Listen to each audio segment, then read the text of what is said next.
Hello there and welcome back. We're talking about hormones and we're on part 2 of estrogen as sexy and safe as it gets. And in this video, you're going to get a peek, just a little, into what motivates me to do this. And I'm going to tell you all about what estrogen does for us, about the 3 types of estrogen, and the good balance of those 3 estrogens when we supplement. So in part 1, we talked about how advanced functional medicine is on the rise and here to stay, and that in spite of big pharmaceutical industry, the FDA, and even our medical societies, we are on the upswing. We went over 11 studies that verify that bioidentical hormones are very effective and safer. Now, sometimes it feels like I'm walking into the mouth of an alligator because I'm pushing against a lot of conventional thoughts. But you know what? The risk to me is to not do anything is far greater than to share with you what I know because of my own personal experience and where I had to go to get better. And that's what I want to share with you, just a little peek why my head is not in the sand. And it starts really as a child because I was raised by an amazing woman, real maverick of a mother, and there she is there. And she was one of the first women ever, probably in the world, to use bioidentical hormones at around age 50. And this is a picture of Dr. Billie Jean Pace. Not a very good picture, which I regret, but it's the only one I could find of her. And this was her 30 years ago. And she is still practicing today in Florida. She prescribed bioidentical hormones for my mother. So she was way ahead of her time. Now, Dr. Pace was also my doctor, and she was just really an amazing woman. And one day I'm going to find her and tell her what I'm doing today, probably because of her and my ability to get better myself. So let me tell you just a little tad about my personal story. As I became a midlife woman, I was in the middle of traveling back and forth to a hospital that took me about an hour to get there. And every day, twice a day, I had to cross this bridge, the Sunshine Skyway. And I was so imbalanced that all I could think about every time I drove over this bridge was that I wanted to drive off of it. Now, that is as much as I'm going to tell you now, but there's plenty more to the story. But there's a good ending, and the good ending is that I advanced my knowledge and went to the American Academy of Anti-Aging and learned about bioidentical hormones. Now, I'm continued to be inspired by you because I know you don't feel right, and I know that you're not getting the right answers.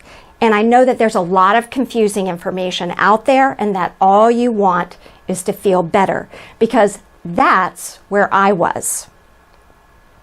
Now, it's true that hormone imbalances are caused by many different hormones, but in midlife, it starts right here with our sex hormones. And these are the most experienced symptoms that midlife women have: night sweats, mood swings, sleep disturbance, hot flashes, and this one might surprise you, but it's the highest on the list: gas. I mean, who would imagine that gas was highly associated with our sex hormone decline? Well, you know how we keep hearing so much about our GI system, and maybe it's gluten, and maybe it's food allergies, and maybe it's this or that? Well, guess what? It has a very high probability that it's related to your sex hormones. So let's start talking about those 3 estrogens, E1, E2, and E3. And somebody made it super easy for us because E1 is called estrone, and as you see, it has an O-N-E in it, so it's easy to remember that E1 is estrone. Same with E2. E2 is called estradiol, and it has a D-I in it, so it's easy to remember. E2, estradiol. E3, estriol. T-R-I means 3, so E3, estriol. Makes it easy for us. So let's talk about some of the things that happen to us in midlife that we're certainly aware of. This one, weight gain. So estrogen actually plays a big part in our metabolism. And as estrogen declines, it causes our thyroid hormone also to decline. So our metabolism goes down. And did you know that 50% of women after menopause or during that midlife years, even before you actually go through menopause, end up being diagnosed with hypothyroidism? Estrogen also prevents us from being able to use and utilize our starches and our sugars as well as it did when our estrogen levels were higher.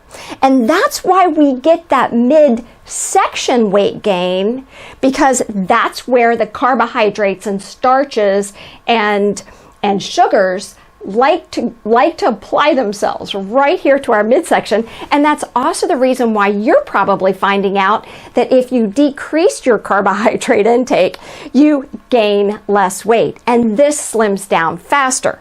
That's the reason. Estrogen actually plays a part in how we metabolize our sugar and starches. Now, almost everybody knows about bone density and how essential estrogen is for bone density. But did you know that we lose the most bone mass 3 years before menopause and 3 years after menopause? And we can actually lose as much as 20% of our total bone density during this short period of time. Now, I put this picture up here because I really want you to see this and realize and recognize this. But in addition to the increased risk of fractures and the pain that is associated with that, there are other problems that occur. So as you see the back bending forward, the stomach starts to protrude, and it does that to counteract the imbalance that occurs when you start humping over. So your whole center of gravity changes. And when this happens, you can see the thorax or the rib cage changing, and that decreases your lung capacity. It changes the center of gravity. It squishes the bowel, so you have worsening bowel situation, and it changes our entire body shape, as you see. Of course, loss of height. This is a good picture I just wanted to show. This is of the hip right here. And this is a normal bone density. And as you see, as you lose bone density, it becomes like a holy sponge and becomes much more fragile. So this is something that you may not know. You've probably seen pictures like this, but 50% of women who break their hip die within the first 2 years after that hip fracture. Of course, it's mandatory surgery, and there's a lot of pain and rehab involved as well. We don't want it. Okay, so what about urinary changes? We have those: leakage, burning, urgency, urinary tract infections. Okay, hang on to your hat because I got a really cool model to show you here. Estrogen is responsible for lubricating not only the vagina, but lubricating the urethra as well. If you look at this model, it's really interesting. This is the bladder. So the bladder is this here. The uterus is here, and this is the rectum. So we got rectum, uterus, or this is the vagina, and this is called the urethra, and it's the tube or opening between the bladder and the outside of the body. We just have a little short urethra, not like a guy who has this old penis and, big old long urethra. We just have a really short one, okay? Now, those three holes are really close together. And as estrogen declines, they atrophy, not just the vagina, but the urethra too. All right. Now, think about what happens when your skin gets dry. It gets flaky and irritated, and you have increased risk of infection on the skin because the bacteria has a way to get in because it's dry and flaky, little openings. That happens with the urethra too. Make sense? Okay. All right, and how about the vagina? Here's a nice healthy vagina, and if you look closely, you can see ridges in the vagina because estrogen makes the vagina nice and stretchy, gives it elasticity. But as estrogen declines, these little ridges go away and the tissue gets really thin and dry inside. It doesn't feel good. It leads to very painful sex, and it also changes the pH of the vagina, which makes us more prone to infections. Now, this is a point I really want you to know. Lubrication and lubricants are real important during sex, but lubricants are not going to repair the vaginal tissue.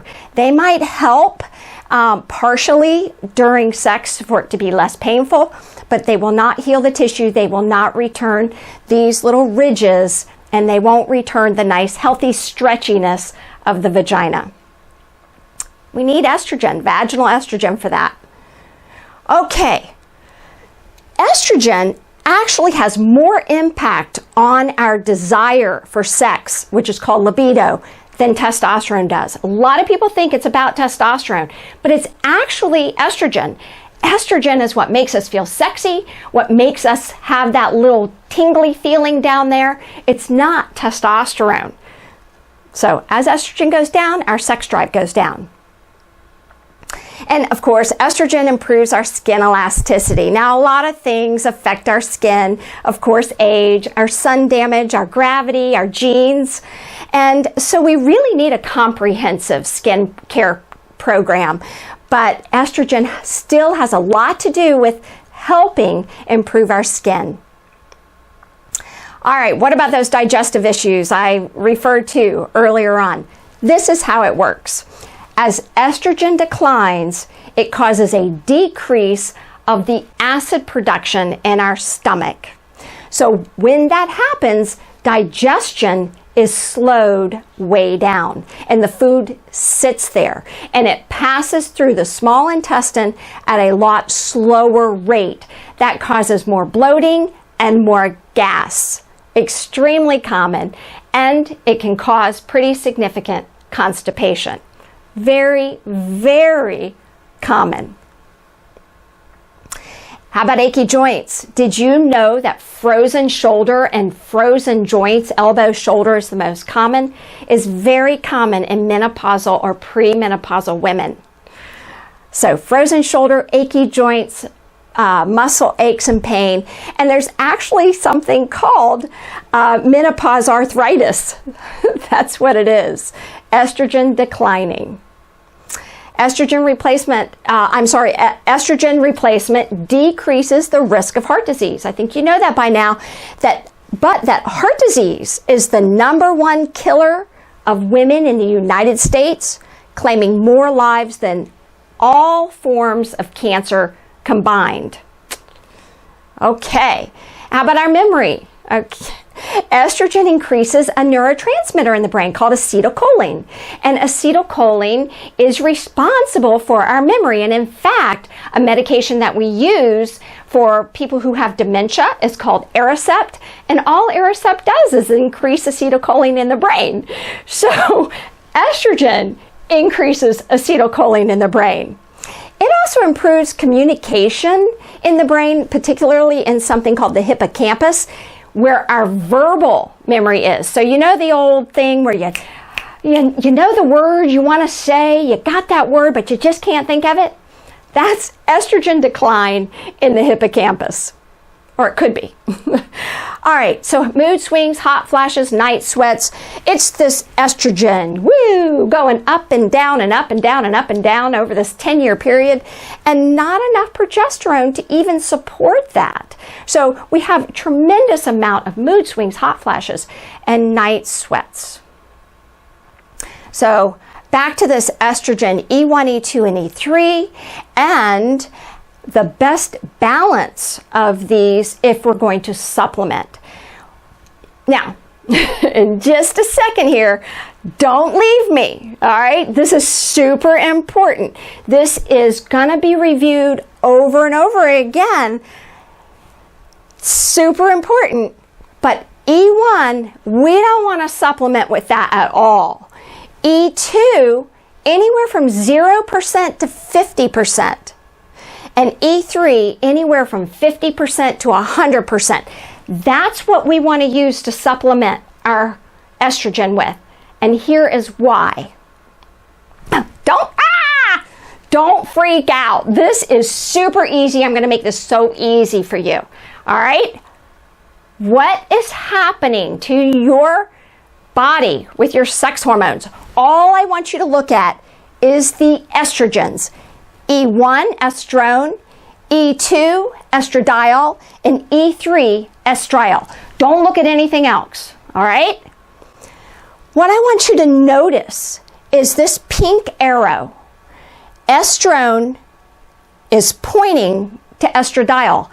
That means it can convert to estradiol. It's also pointing to estriol because estrone can convert to estriol. Now, let's look at E2. Estradiol. It's pointing to estrone. It's also pointing to estriol. Why? Because E2 can convert to E1 and it can convert to E3. Now, here is something really interesting. Do you see any arrow that E3 points to?